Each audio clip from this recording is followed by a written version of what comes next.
Hey, Vsauce, Michael here, and today we are going to talk about why we dream. What's going on inside our brains? The scientific study of dreaming is called onirology, and for most of history it didn't really exist because you can't hold a dream. It's difficult to measure a dream. You can't taste it. You can't see other people's dreams. And if you ask them to tell you what they dreamt, the results are almost always unreliable.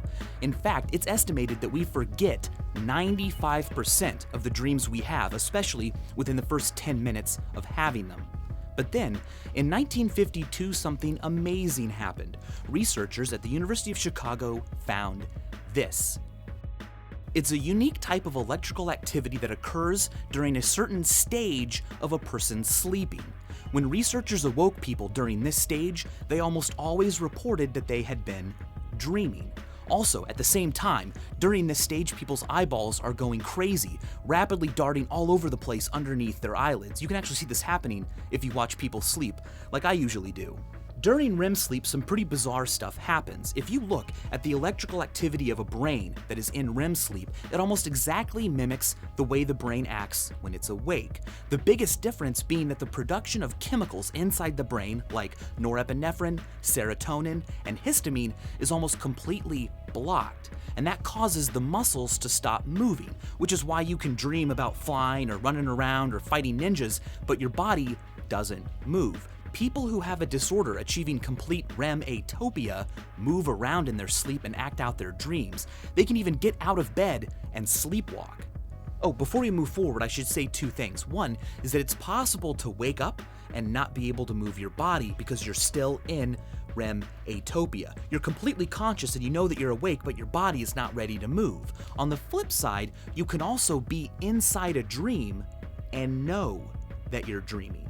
This phenomenon is known as lucid dreaming, and it's particularly attractive because while I'm in a lucid dream, I can make conscious decisions about what I do. I can go fly to wherever I want, or I can have a tea party with Abraham Lincoln. I'm in control, but achieving a lucid dream is quite elusive. Howcast has a great video, which I've put in the description, that gives some tips and tricks on how to achieve one.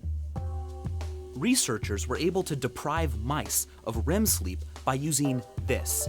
Inverted inside a tub of water, way up to the tippy top, meaning that the mouse was only able to sit right on top of this little tiny surface. When that happens, the mouse can still fall into non-REM sleep, but as soon as they reach REM sleep and their muscles relax, they fall off the platform into the water, waking up. What they found was that when mice are not allowed to achieve REM sleep, they have an incredible amount of trouble remembering things. This happens in humans too. If you have people remember word pairs and then you don't allow them to sleep, the next day their memory for that stuff is incredibly terrible. But memory and REM does not stop there. If a person learns a difficult new task during the day, say a new instrument or a new type of difficult puzzle, you can measure the electrical activity in their brain while they do that. And then, while they sleep that night, whether they know it or not, their brain replays those electronic impulses. Many popular theories about why we dream are variations on the idea that while we sleep, the unconscious part of our brain is busy organizing memories and strengthening connections from the day before that we need in the future while getting rid of the junk that would otherwise clog the brain. Now, so the theory goes, these electrical impulses are detected by our conscious brain, and our cortex freaks out and doesn't know what it means, and so it tries its best to create a cohesive story, creating a dream. This would explain why dreams are often so fantastic and seemingly random. They're not supposed to make sense. They're not an actual message from our brain. It's just the results of our cortexes trying to synthesize the noise coming from all the work being done back in the unconscious. Under this way of thinking, dreams are an epiphenomenon. They're not a primary process that has a purpose. Instead, they're the accidental result of a more important process going on behind the conscious brain. But some researchers don't believe that. They believe that dreams serve a primary purpose, and that purpose is to prepare us for threats. They think this because the most prevalent emotions felt during dreams are negative, abandonment, anger, and the most common of all, anxiety. The theory goes like this. Back when we were early humans especially, we had no idea what kind of threats we might encounter during the day.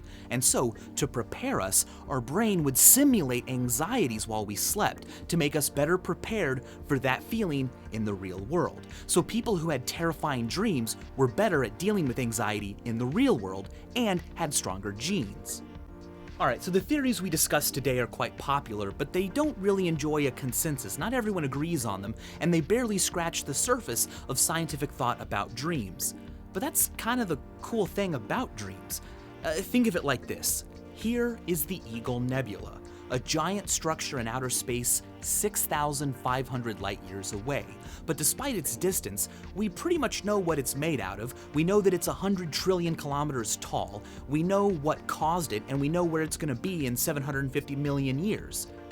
But last night, I had dreams, and no one really knows why or for what reason. And that's pretty cool, and that's why, thanks for watching.